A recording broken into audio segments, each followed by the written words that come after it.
Evangelho de Mateus, capítulo 14.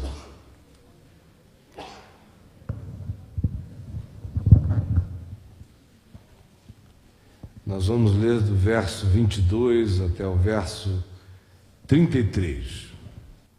Logo a seguir, compeliu Jesus os discípulos a embarcar e passar adiante dele para o outro lado, enquanto ele despedia as multidões. E despedidas as multidões, subiu ao monte a fim de orar sozinho. Em caindo a tarde, lá estava ele, só. Entretanto, o barco já estava longe, a muitos estádios da terra, açoitado pelas ondas, porque o vento era contrário. Na quarta vigília da noite, foi Jesus ter com eles andando por sobre o mar. E os discípulos, ao verem-no andando sobre as águas, ficaram aterrados e exclamaram: é um fantasma. E tomados de medo, gritaram.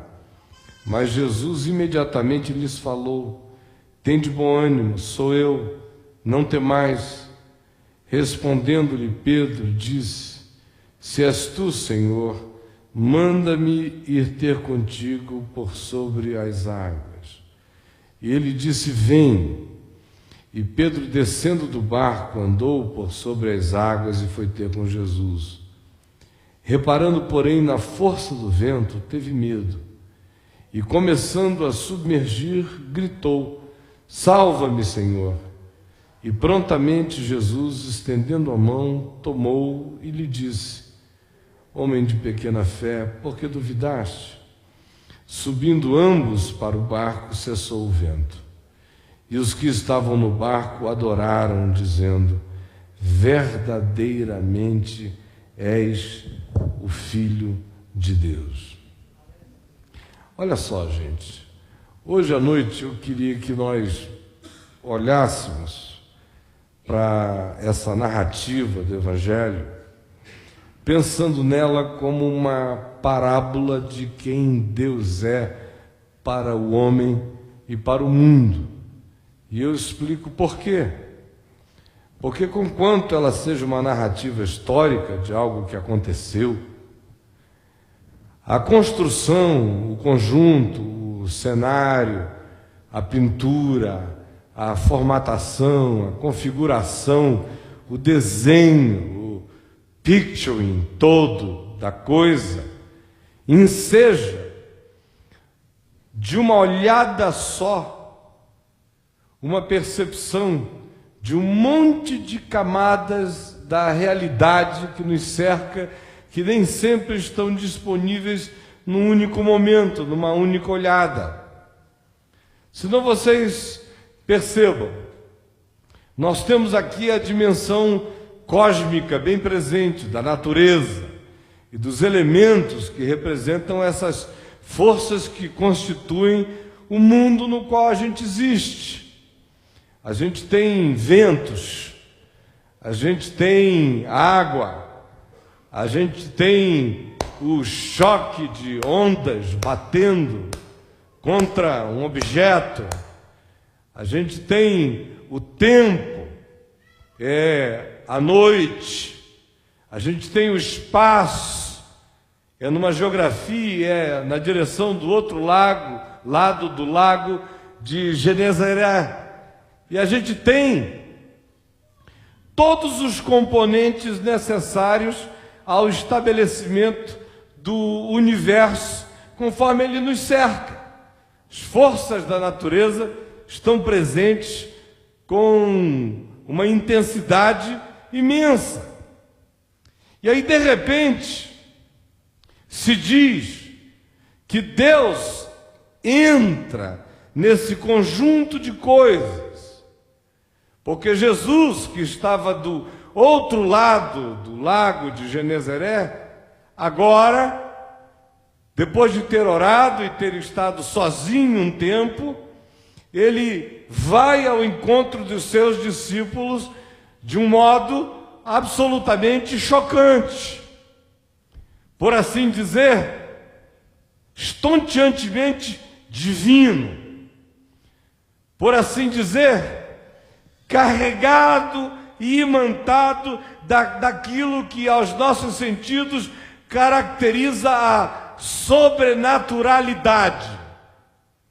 Ele vai andando por sobre as águas.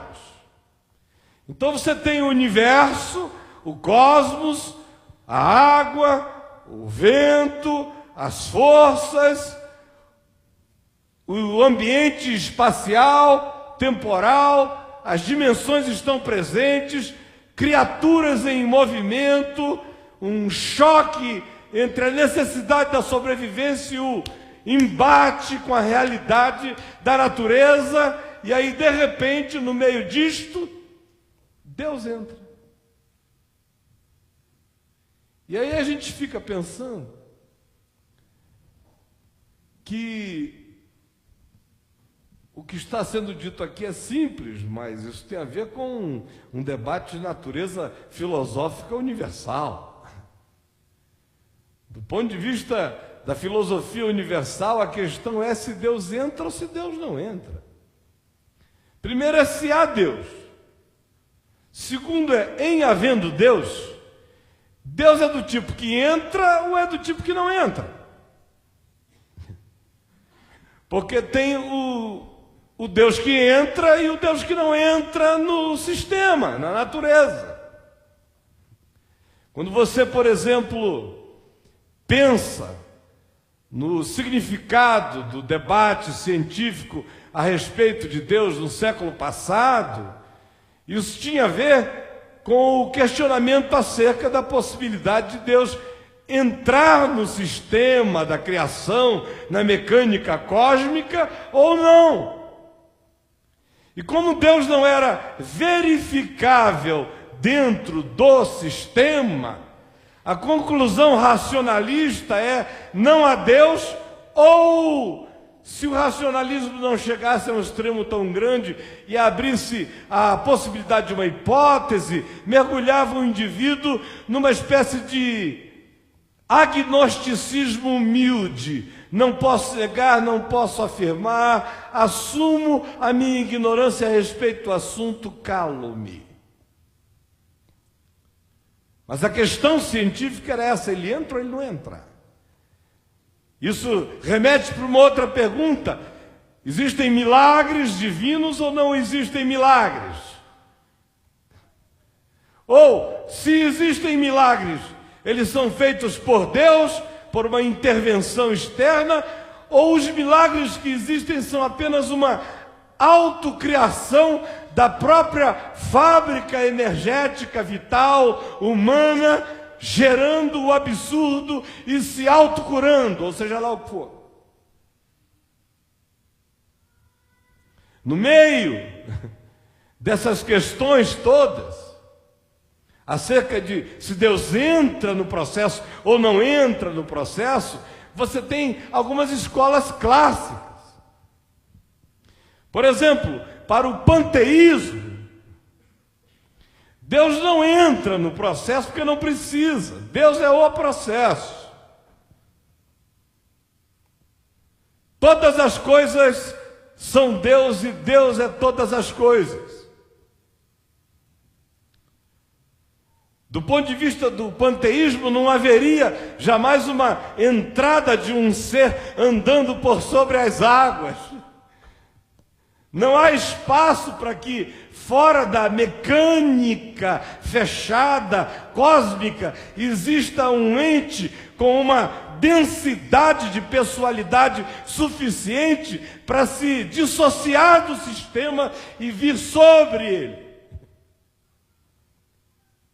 Esse Deus, Pan, de todas as coisas, ele é Deus, mas não sabe o que é.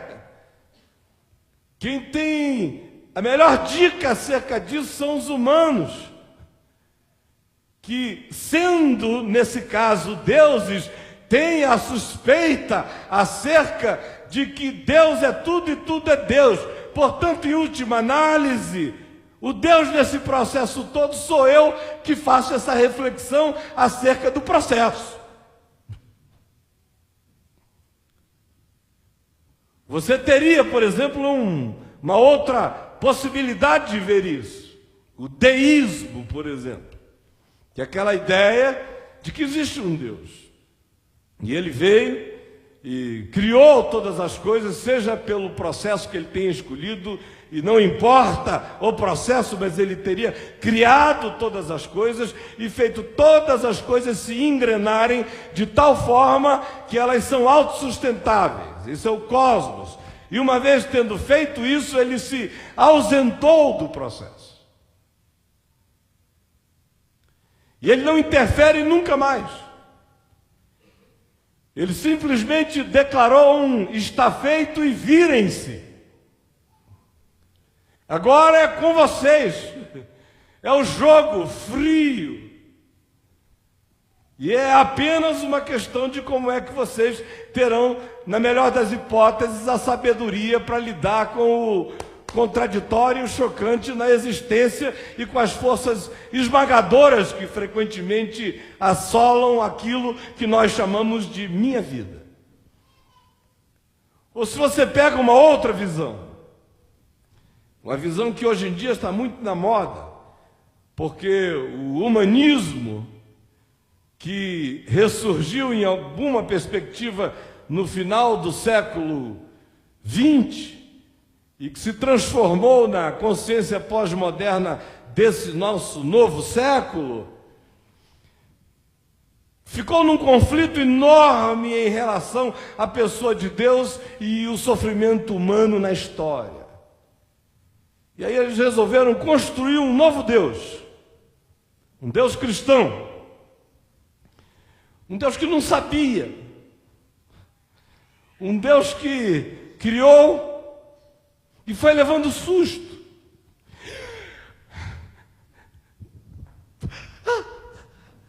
E foi se assustando e a tarefa dele agora é entender o processo, é interagir, é participar, é aprender. E às vezes ele leva outros sustos, ele chora, ele se arrepende, ele volta atrás, ele vive num processo intenso de aprendizado com os humanos.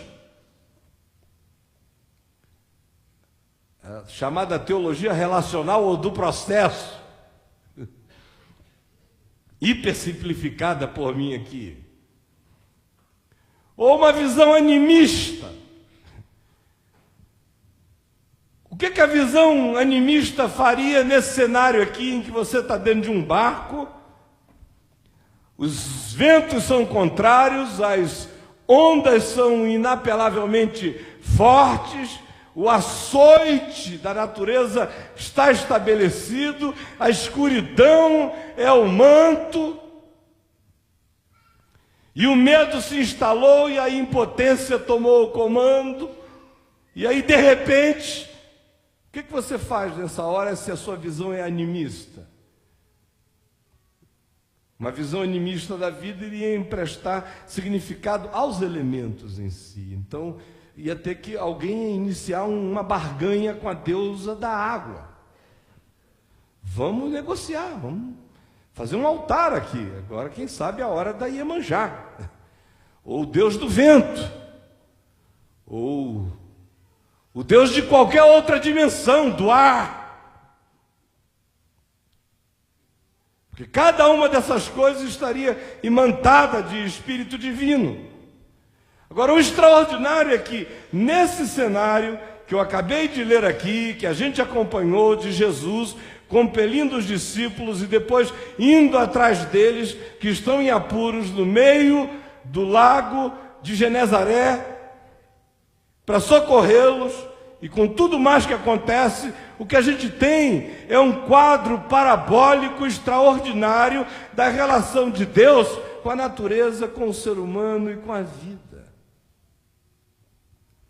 O que é uma coisa às vezes difícil da gente discernir quando é pintada de modo apenas conceitual, mas aqui há um cenário para a gente compreender isso tudo.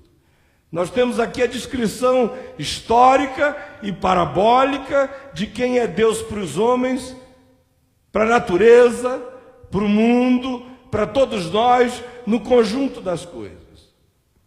Primeira coisa que o texto do Evangelho nos diz é que tudo isso é estartado por uma ação de Jesus que compele os seus discípulos a passarem para o outro lado. Ele não só entra, mas ele tem o poder de compelir, de impelir, de provocar, de incitar. Ele não só entra no processo para andar sobre as águas, mas ele entra no processo também para mexer com a natureza, com a consciência, com o desejo, com a volição. No nosso meio parece que só quem tem esse poder é o diabo. Vocês já prestaram atenção? O diabo é que tem esses superpoderes, é o diabo é que tenta, o diabo é que fala, o diabo é que perturba, o diabo tem uma força danada, mas parece que Deus não fala, Deus não diz coisa nenhuma. Mas nessa visão aqui, Deus compele. Ele compunge, ele incita. E o extraordinário é que ele compele a vida para o encontro da experiência. Ele manda os caras irem para a experiência. Extremamente diferente do Deus da religião, que faz com que o indivíduo tente a todo custo evitar a experiência do existir. Se pudesse, prenderia as pessoas numa cerquinha de criança. Todo mundo conectado com um tubinho, com um soro cristão de sobrevivência, para não sair do lugar esperando Jesus voltar, ou a gente ser levado por velhice ou doença para Nova Jerusalém. Esse aqui, no entanto, impele, compele, joga, empurra, manda os indivíduos para o meio do vento. É preciso aprender sobre paz, e é preciso aprender sobre tempestade, é preciso aprender sobre vida. E aqui o verso 24 diz que nesse caso a natureza era contrária à viagem. O que você encontra é Deus impelindo o indivíduo para uma situação no qual a natureza vai ser contrária ao fluxo dele. E é uma coisa que para nós parece quase sempre inconcebível. Quando isso acontece, a gente larga logo está amarrado, não é mesmo? Está amarrado. Já lhe passou pela cabeça que essa tempestade pode vir do Senhor? Já lhe passou pela cabeça que essa noite escura pode ser o cenário que Deus construiu? Já te passou pela cabeça que essa tempestade pode ser hálito divino? Já te passou pela cabeça que o que acontece à tua volta pode ser algo que foi construído, estabelecido, permitido, consentido, realizado em última instância pelo próprio Deus e não pelo diabo? Compeliu-os a ir contra uma natureza que lhes era contrária. Você quer botar um indivíduo na contramão. E a gente pode imaginar que a vontade de Deus coloque alguém contra ventos. Para nós parece que a vontade de Deus só sopra na direção em que todo santo ajuda. Mas na hora em que ela compele o indivíduo para dentro daquilo que é natureza antagônica, parece que foi um equívoco às vezes. Aí a próxima cena no meio disso tudo é Jesus andando sobre a natureza, sobre as águas, vindo na direção deles. E aí a visão de alguém que chega sobre a natureza das coisas foi interpretada por eles de um modo espiritualista. porque eles disseram, é um fantasma. O interessante é que o que subjaz na alma de todo ser humano, lá no fundo, é a latência do paganismo. Porque esses indivíduos conheciam Jesus, eles estavam vindo da multiplicação dos pães e dos peixes. Já tinha rolado muita água embaixo da ponte, eles conheciam Jesus de muitas formas e de muitas maneiras, andavam juntos, eram amigos, estavam com Jesus do outro lado, milagre era uma coisa que eles conheciam, mas de repente,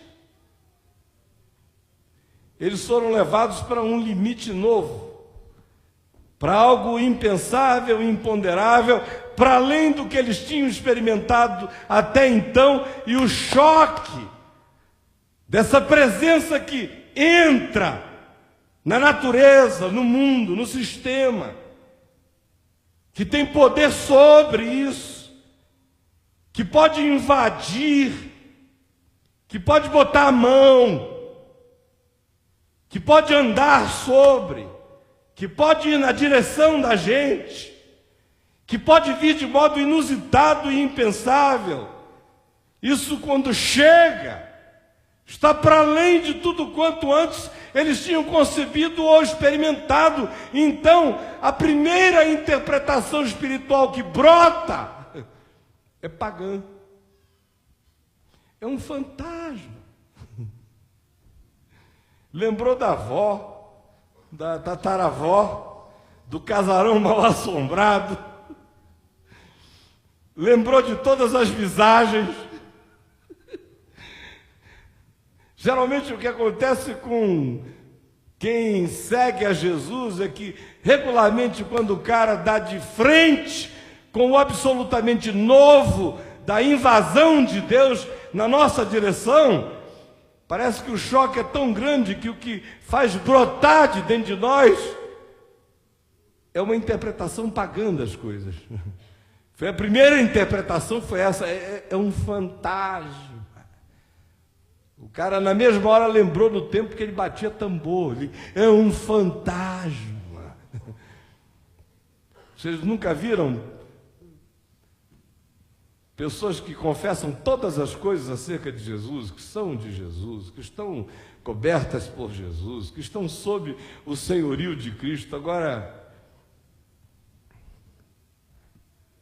faz uma lâmpada estourar assim na hora que a pessoa estiver na sala conversando com os amigos, dizendo assim, então eu discerni que aquilo era obra do diabo. Aí a lâmpada faz pim! Aí o cara, ele já entra ali no maior pânico, aí já começa, ai meu Deus, ele não sai. E se alguém começar a contar uma história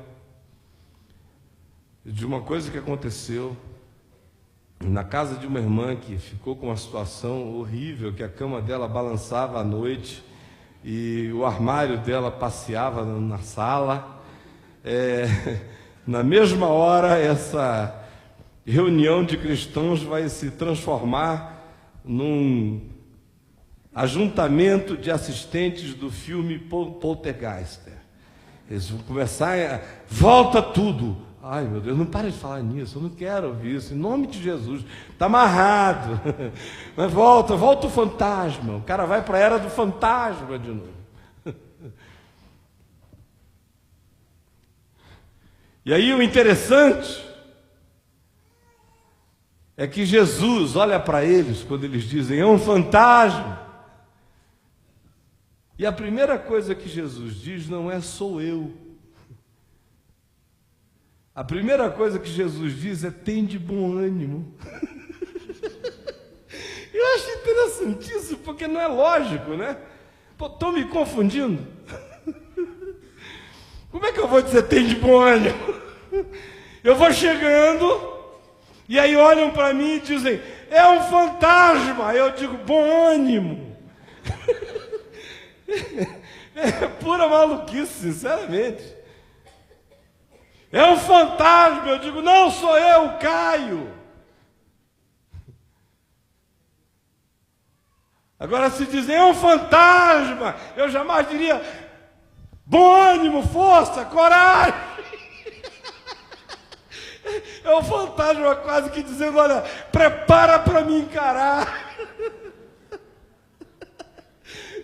Levanta o ânimo que agora que a briga vai começar. Está correndo da raia antes da hora, meu filho? Bom ânimo. Sou eu, não temais. E eu fico me perguntando por quê. E a única resposta que me vem ao coração é que quando o medo se instala na gente, derruba o ânimo e quebra o espírito, e destrói as esperanças latentes, e faz suspensão de toda a realidade, e já mergulha o cara nos braços da impotência absoluta, que é enfrentar um fantasma. Até para Deus ser percebido por ele precisa ter os sentimentos dele mudados. Tem que haver um ânimo bom. Tem que haver uma disposição mental para dar a chance de reinterpretar o que está em volta. Porque, do contrário, ele não vai conseguir discernir nem Jesus. Se o fantasma se fixar no ânimo, o cara não vê mais Deus. E aí o fantasma tem que ser desfixado do ânimo da gente. A assombração tem que ser arrancada de dentro por esse ânimo novo, que é para a gente poder enxergar aquele que chegou e que diz, sou eu. E não tenham medo. Não tem mais. E aí você segue adiante e não só vê que Jesus pede um bom sentir e diz, sou eu, não temam, mas a gente é chocado por uma intervenção de Pedro que é extremamente natural e normal num movimento pendular de quem há pouco, chocado e assustado, interpretou quem conhecia, dizendo, é um fantasma. E agora, depois que reconhece a voz, e ouve palavras que dizem, bom ânimo, sou eu, não temais, o cara viaja de um polo para o outro, ele subitamente abandona o paganismo interpretativo para vir para uma ousadia de fé que beira ao pular, ou é idêntica a pular do pináculo do templo. Meu Deus, como é que o cara foi capaz de, ainda há pouco está dizendo, é um fantasma. E agora Jesus diz, tenham bom ânimo, não temam, sou eu. E ele virar-se e dizer, Senhor, se és tu, manda-me ter contigo andando por sobre as águas. Eu acho extraordinário. Ou é 8 ou é 80. Ou o cara está no despacho, ou ele está dizendo para Deus que a santidade de Deus é pequena. Olha, se és tu, manda-me ter contigo andando por sobre as águas. E ele ousa trazer essa proposta. E ele ousa crer que sobre a palavra de Jesus o homem pode andar sobre as águas. E Jesus não disse, não, fica aí. Jesus disse, vem. É tudo muito doido, né, minha gente? Um bando de maluco no céu e na terra. Aí Jesus chegou e disse, vem. Aí o Pedro saiu, igual o Indiana Jones, naquele filme que ele tem que andar pela fé no invisível, lembra? Eu não entro nessa não, senão me estabaco aqui se eu fizer isso agora. Jesus não me disse vem, Jesus me disse fica, Caio, e volta para trás. Vem. Aí Pedro foi. E ele foi olhando para Jesus. O texto é claro, diz que Jesus disse: vem, e foi Pedro andando sobre as águas ter com Jesus. Chegando perto, mas quando ele vai chegando, as ondas não pararam, o vento não cessou, o uivado não se aquietou, o frio não passou, as intempéries não se foram, a realidade continuou idêntica, o mundo era o mesmo, com a mesma água, com o mesmo vento, com os mesmos perigos, com os mesmos ruídos, com a mesma escuridão. Só que agora ele identificara Jesus dentro. E ele vai andando, olhando para Jesus. Mas aí bate, molha, aí dá uma molhada aqui, ele poxa, tá chegando alta essa água. Aí, chegando alta, aí ele olha em volta. Aí de repente ocorre aquele pensamento einsteiniano nele, de físico arrebatado. Ele diz: o que eu estou fazendo andando por sobre as águas? Ele resolve elaborar uma equação física para explicar o ocorrido. E aí ele descobre que ele está em estado de violação natural e começa a afundar. Ele vê que ele está transgredindo a lei. Está transgredindo a lei. Andar sobre as águas é transgressão da lei, que é um direito desse Deus, que entra, que é, em quem tudo é, mas para quem ele não é, tudo que nele é, porque ele é o outro, imanente em todas as coisas e transcendente a todas elas. Aí está ali ele. E Pedro olha em volta: se eu estou em transgressão da lei, e começa a afundar, e a descer. Aí ele não tem fé para ficar sobre as águas, mas tem fé para não morrer afogado. Claro! Nessa vida, meu irmão, o negócio não é ter fé para andar sobre as águas, o negócio é ter fé para não morrer afogado.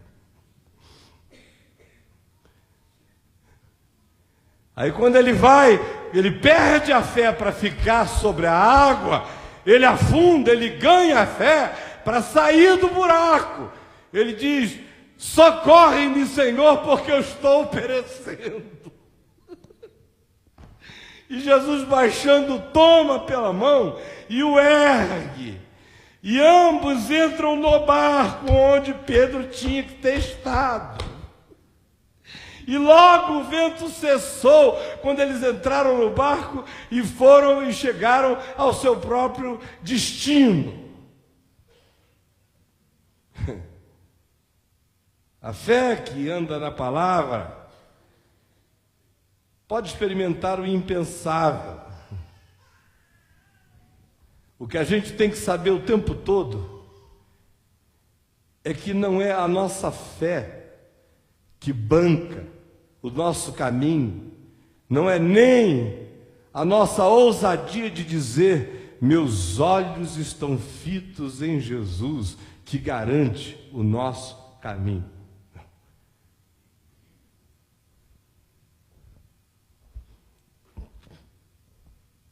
Sabe por quê? Porque quando a gente vive nesse mundo caído, a gente se distrai o tempo todo. Se fosse depender de mim, de dizer: Jesus, deixa comigo que eu vou botar os meus olhos em ti, não vou me desviar nem para um lado nem para o outro. Deixa comigo porque eu crio em ti e eu seguro. Se a gente tivesse esse poder da indesviabilidade do olhar em relação a Jesus, a gente podia andar sobre as águas para o resto da existência. Tudo não seria possível sempre. O problema é que a gente não tem. Não nos foi dado. Quando o dia está muito quente, eu amanheço mais impaciente. Por que será, hein? Quando está mais frio, me dá uma vontade enorme de trabalhar e de me dedicar à leitura. Por que será, hein? Quando o sol abre, me dá um comichão enorme de banho. Por que será, hein? Quando faz muito frio, cada roupa quente que eu visto parece que é um ato de me cobrir com um ninho gostoso. Por que será? Quando meu filho me liga em angústia, ou minha filha, eu me agito. Por que será? Quando eu tenho uma notícia triste, isso me afeta. Por que será? Quando alguma coisa me desagrada profundamente, isso me irrita e me estremece. Parece que faz com que um monte de outras importâncias percam o valor e eu subitamente só enxergue aquilo que me contrariou. Por que será, hein? É por essa mesma razão que não sou eu quem banco o caminho dizendo: Jesus, deixa comigo que os meus olhos jamais se desviam de ti.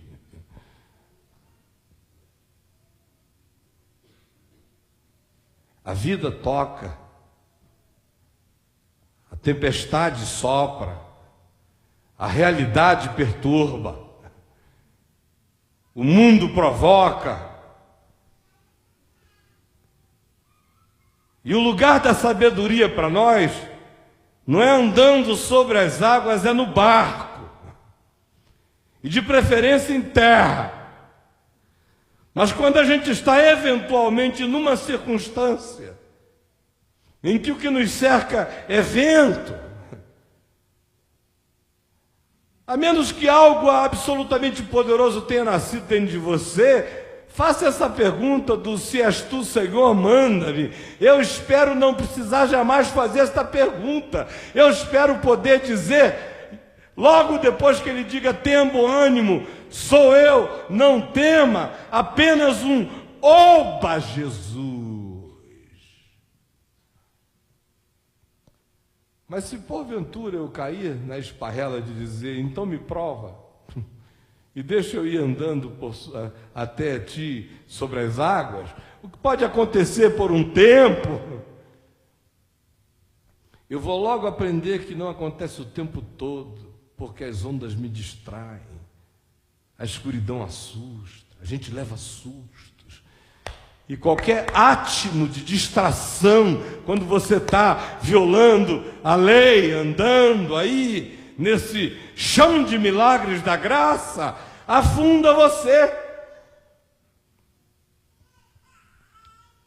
E aí surge no coração uma outra fé, que é a fé de todo dia, que é a fé de toda manhã, de toda tarde, de toda noite, de toda hora, que é essa que olha para Jesus não como quem vai andando por sobre as águas, mas como aquele que sabe que em qualquer que seja a submersão, o dilúvio, a tribulação, o açoite, o vento, a tentação, você pode olhar para cima, estender a mão e dizer: socorro, Senhor.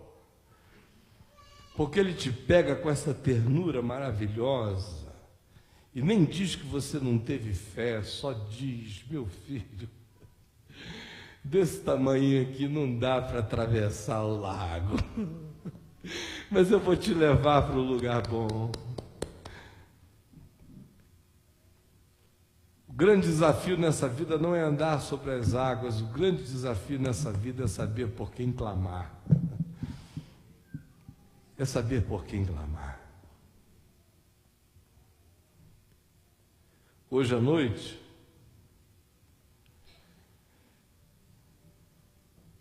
eu não sei como é que você chegou aqui, mas é possível que alguns tenham chegado aqui naquela de quem diz assim: eu sou cristão, mas lá no fundo do teu coração, a tua visão é assim meio deísta. Olha, Deus não está nem aí, não. Está para os outros, mas para mim não. Eu nem conto mais com essa possibilidade. No meu mundo ele nunca entrou. Ou pode ser que você esteja fazendo uns contratinhos com o vento, pagando uns precinhos aí em algum lugar, em alguma esquina, tentando fazer um acordo com as ondas para ver se elas batem mais devagar.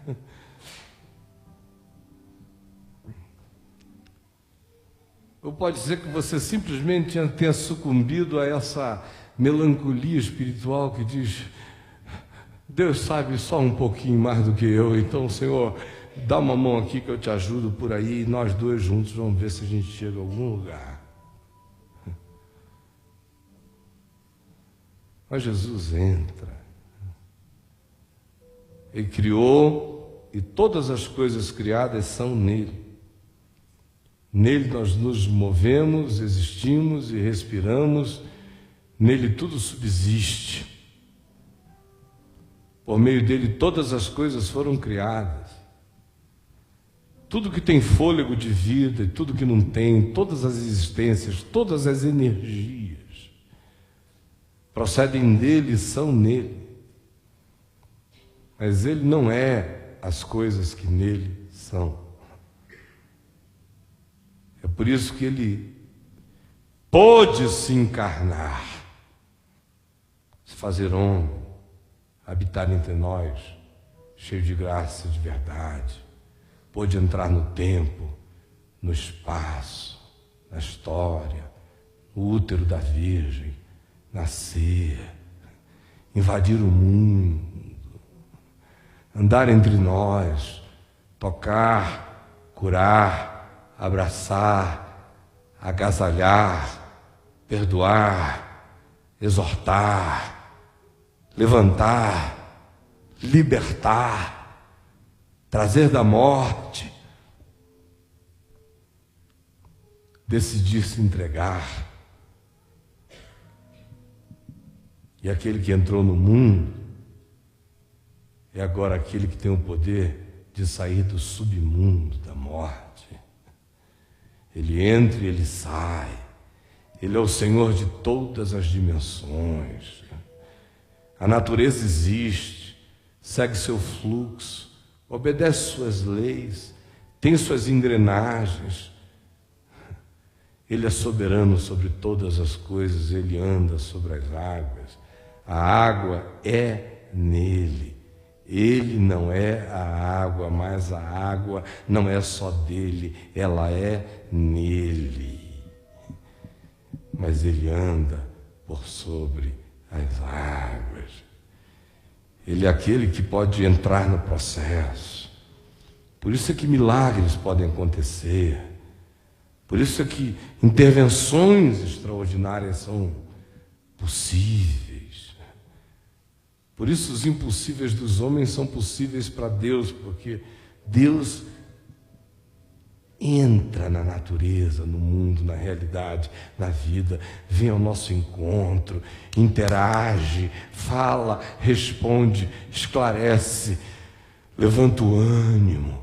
Antes, incita a gente para tormenta, muitas vezes, para a gente aprender, para a consciência crescer, para a gente deixar a fantasmagoria de lado, e também para a gente deixar as ousadias idiotadas de um outro, que querem provas extraordinárias, e para a gente saber que o melhor lugar é o barco com ele, e para a gente também saber que se por alguma razão a gente estiver afundando, eu não preciso ter fé para atravessar o Atlântico. Que Ele me dê a graça e a fé de ter como primeiro reflexo da consciência sempre olhar para cima e dizer: socorro, Jesus, porque eu estou afundando. Bem-aventurado não é quem sabe andar sobre as águas. Bem-aventurado é quem pode estender a mão e dizer para Jesus, conhecendo Jesus: Senhor, me socorre, porque eu estou afundando. E dele receber socorro, e ambos entrarem no barco e a vida reencontrar o fluxo da normalidade. Às vezes a gente está no meio dessa confusão. Você entendeu o que eu estou lhe dizendo? O que eu estou dizendo é que Deus intervém, você entendeu? Ele intervém. Isso aqui não é historinha do Evangelho, assim, para dar uma animadinha na gente, umas coisinhas assim de Hércules. Vejam como meu Deus tinha um poder. Aí você vê que os cristãos perguntando para os budistas: Buda andou sobre as águas? Todo mundo na queda de braço.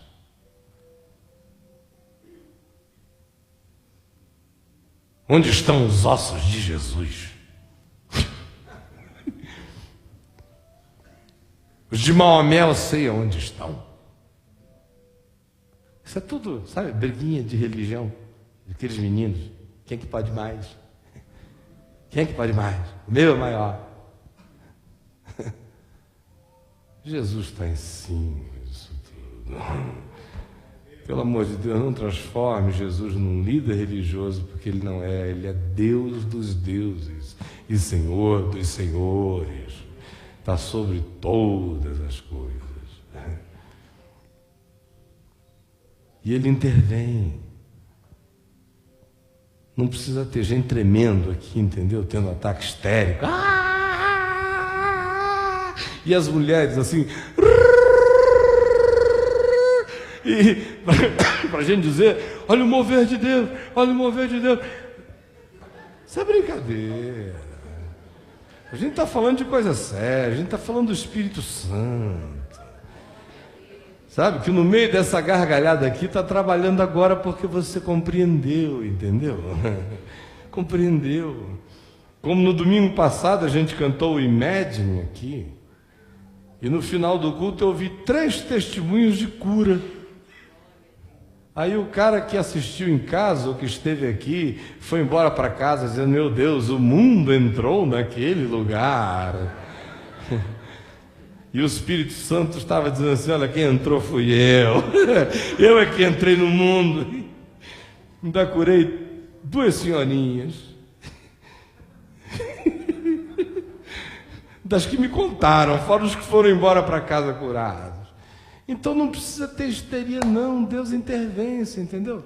Quem faz histeria é discípulo, que entra em pânico. Ai, é um fantasma! Meu Deus! Aí ele diz: calma, bom ânimo, bom ânimo. Quanto mais bom ânimo, mais sossego. Bom ânimo, sou eu, não temam. Ele intervém. A natureza existe, não existe? O vento existe? O mar existe? As ondas existem? A escuridão existe? No meio disso tudo, Jesus entra. Entra também, assim como entra nos campos verdes, nos dias de sol, nas cachoeiras frescas, nos dias generosos e bondosos e frescos e nas brisas estimulantes, mas ele também está na tormenta. Se subo aos céus, lá estás. Se faço a minha cama no mais profundo abismo, lá estás também. Se faço a minha cama lá no buraco, ou se eu tomo as asas da alvorada e me detenho lá nos confins da terra, ainda lá me haverá de guiar a tua mão e a tua destra me susterá.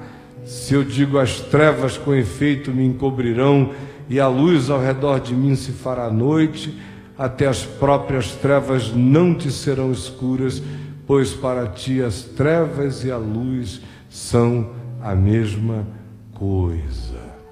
Vamos ficar em pé. E eu só queria que você pensasse nisto, sem complicação.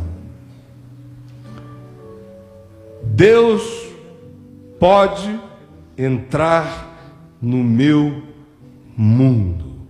Você pode repetir isso comigo? Deus pode entrar no meu mundo. Pode repetir comigo? Deus está no meu mundo. Todos juntos. Deus está no meu mundo.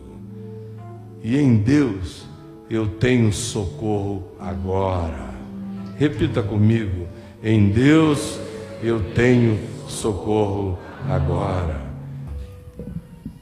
Por favor, Senhor Jesus, estende agora a tua mão para erguer o que naufraga na alma, no buraco da depressão, ou da culpa, ou da angústia,